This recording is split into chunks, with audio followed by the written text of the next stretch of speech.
O filme é inspirado num evento real, num acontecimento durante a ditadura militar brasileira, em 1968, e foi uma batalha entre os estudantes da Escola de Filosofia da Universidade de São Paulo, da USP, e alguns infiltrados da ditadura militar entre os estudantes de Direito do Mackenzie, da Universidade Mackenzie, que ainda é uma em frente à outra, na mesma rua. E eu comecei a pesquisar e a ler sobre essa história, e é um evento muito emblemático da situação política brasileira, latino-americana, e escrevi esse roteiro, esse primeiro tratamento de roteiro, em 2010, faz tempo. E nesses últimos 12 anos, o filme foi filmado em 2022, a história do Brasil mudou muito. Mas, de alguma forma, continuou sendo atual essa história da ultradireita contra a esquerda, a juventude de esquerda e progressista. E acho que até se expandiu pelo mundo, né?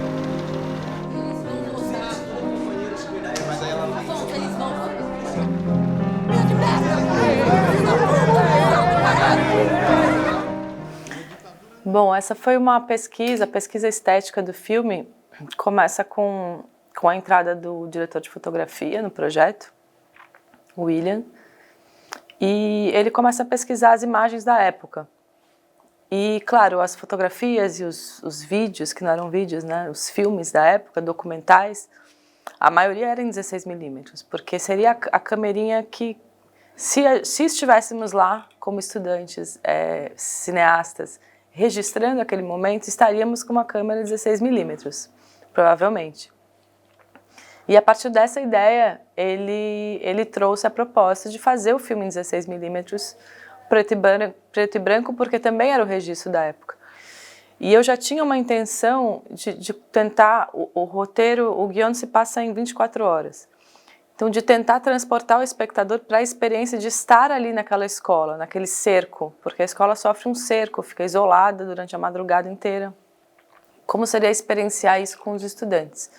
Então, a câmera na mão já era uma ideia forte para mim. E os 21 planos sequências vieram de uma vontade também de experienciar aqueles momentos em tempo real. Então, viver 5 minutos na vida do personagem que fossem 5 minutos de película. E aí eu reescrevi em algum ponto dessa trajetória, reescrevi o guion inteiro pensando nesses núcleos de tempo. E percebi que eram 21 núcleos de tempo. E aí depois, quando descobrimos a locação, que é essa escola, eu percorri a locação muitas vezes tentando imaginar onde esses planos sequências aconteceriam, eu e o fotógrafo. E aí eu reescrevi esse roteiro mais uma vez, já pensando nessa locação, com a vontade de que a câmera fosse um personagem ali dentro, vivendo aquela experiência, naqueles 21 momentos.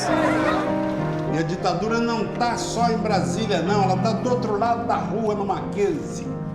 E nós precisamos lutar pelo direito de escrever poemas, escrever livros, fazer filmes.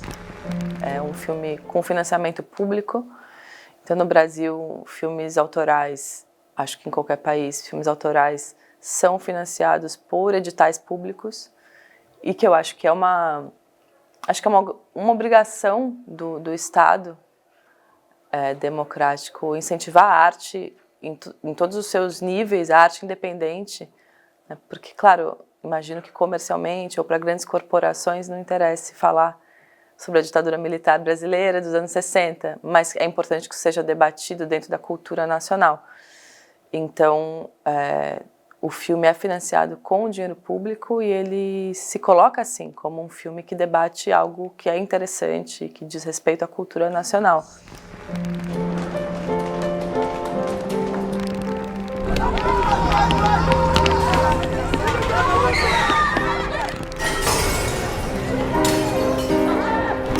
Acho que os festivais eles são a casa do cinema de autor, justamente porque o circuito comercial, na maioria das vezes, não dá conta de exibir a produção de cinema autoral. Não imagino o cinema autoral sendo feito sem sem a existência dos curadores, dos programadores, dos produtores de festival, dos diretores de festival, que são sempre pessoas apaixonadas por cinema, né? Eu acho que diretores de festival e programadores são geralmente as pessoas mais apaixonadas por cinema que tem, assim. Acho que está tudo muito conectado. Fazer cinema e exibir cinema, as duas coisas dão a mão.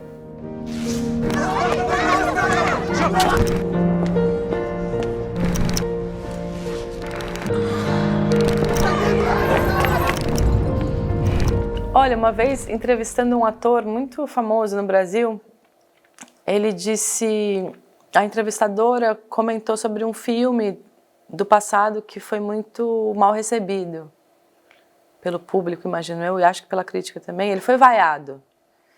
E aí ela perguntou como é que foi receber essa vaia, não sei como se fala em espanhol, bull. E ele disse, olha, pro artista é muito importante entender que o aplauso e a vaia são dois ruídos. É tudo barulho.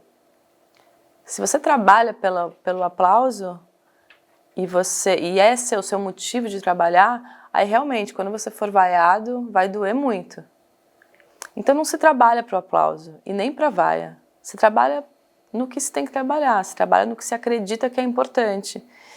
Em alguns momentos não vai ser bem recebido, em outros momentos vai. Então, acho que as duas coisas, como disse esse ator, o aplauso é sempre bom, a vaia é sempre ruim, mas é preciso se descolar disso. Não é para isso que eu trabalho.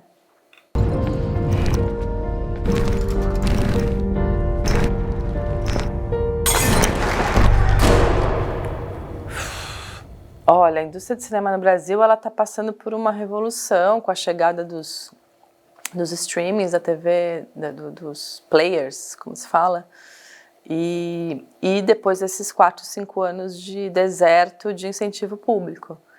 Então o mercado brasileiro está se acomodando agora com esse cenário novo, onde você tem investimento privado vindo dessas grandes corporações internacionais, que chegam para produzir séries e filmes, e do incentivo público voltando também para incentivar a indústria de autor.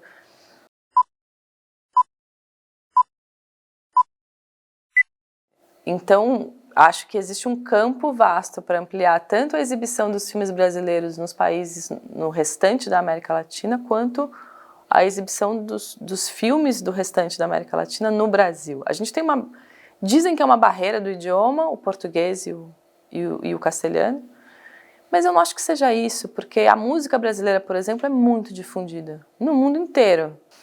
O cinema tem mais dificuldade de chegar, o teatro, a literatura. Acho que talvez por isso, talvez porque comercialmente não interesse. E acho que os circuitos de festival têm essa vocação de misturar a América Latina mais, misturar o português e o castelhano. Você mesmo disse, né? O Brasil são 220 milhões de pessoas falando português. É metade da América do Sul, né? Não é pouca gente que fala português. Então é preciso mesclar esses idiomas e romper essa barreira.